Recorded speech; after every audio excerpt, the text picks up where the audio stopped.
For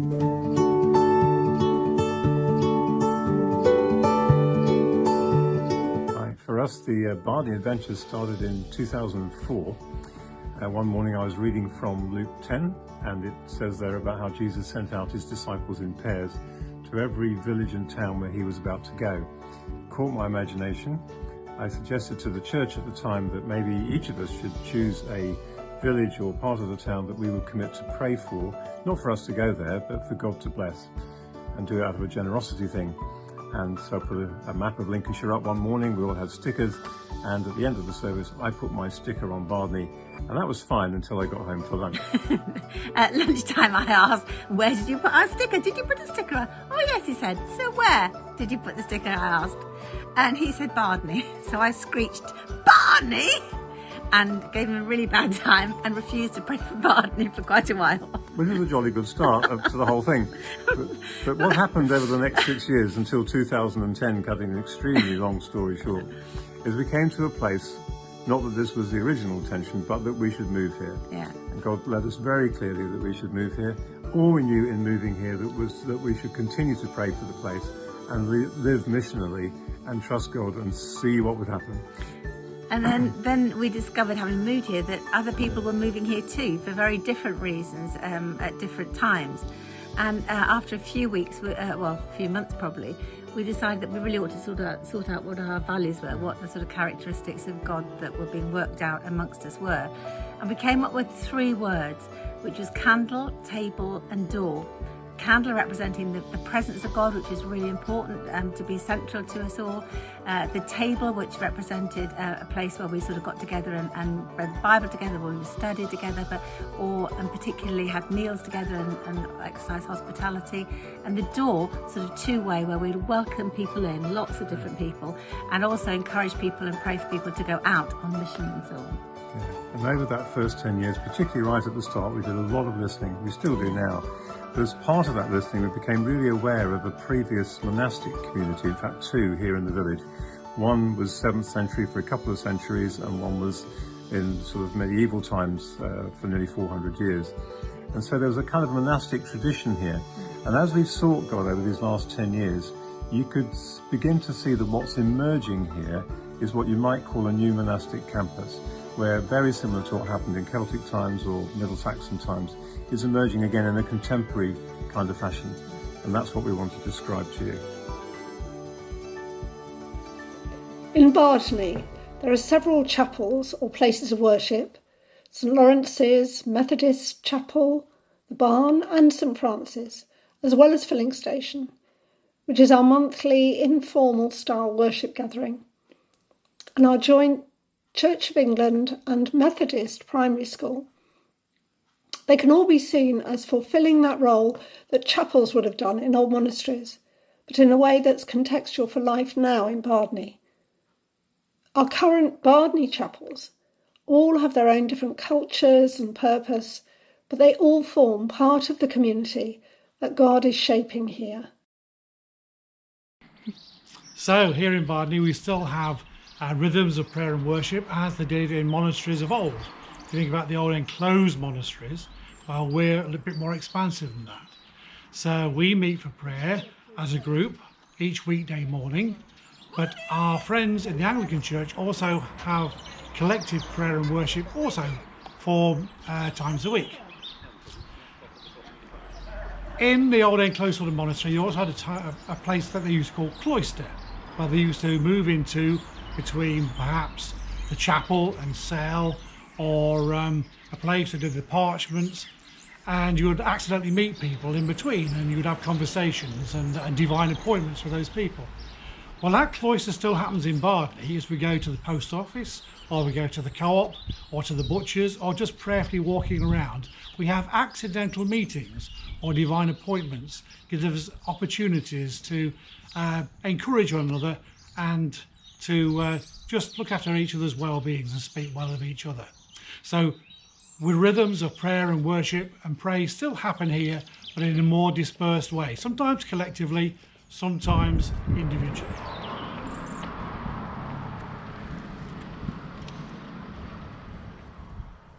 Life in the early monastic communities wasn't just all about work. throughout the year there were times of festivals and fun and feast days and so on. And that's just what it's like here too. So there's a sort of annual pattern where we come together as Christians right across the community and put on events like St Oswald's Day maybe on the Abbey site. And then Christmas time we get together and put on a Christmas nativity trail where we all pile around all around the village and put on an event that's really fun and free and fun for the families in the village.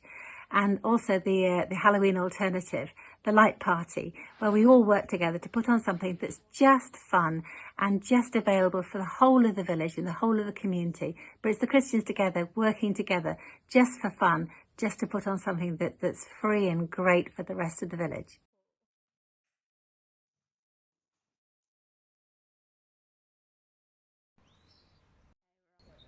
Significant value would have been placed on education in early monasteries. In Bardney, we see this reflected in our Bardney Primary School, which openly celebrates its Christian values and forms a space of prayer and worship for the children, staff and families who form the school. In our community, we also see this element of education being reflected in a multi-generational way in our community book club and toddlers' tales. Just as monasteries would have once been the hub for the creative arts, so we have seen creativity emerging in new and varied ways in spaces like creative retreat days, art group, and a developing art space, which we can see taking physical shape now in the stables next to the barn. Of course, the early monasteries would have been devoted to mission and discipleship. It's such a joy in Bardney to create spaces where our friends and those in our local geography feel they can come to explore the big questions. This has happened in an online alpha group, which has now become a kind of online movie night.